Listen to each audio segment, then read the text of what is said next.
দর্শক আসসালামু আলাইকুম। তো দর্শক যাকে দেখতে পাচ্ছেন তার নাম হচ্ছে নূরজাহান।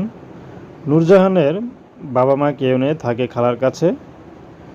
তো 7 বছর পর থেকে নূরজাহান খালার কাছে বড় হয়েছে, এখন পর্যন্ত খালার কাছেই আছে। আসলে নূরজাহানের বাবাটা মারা যাওয়ার পর নূরজাহানের মা নূরজাহানকে 5-6 বছর বড়ই করে, একসাথেই থাকে, কিন্তু হঠাৎ করে তার মা আর পারছে না, পরে বিয়ে করে আলাদা হয়ে যায়। তো নূরজাহানকে তার খালার কাছে রেখে যায়, কারণ যাকে বিয়ে করেছে সে তার সন্তানকে নেবে না।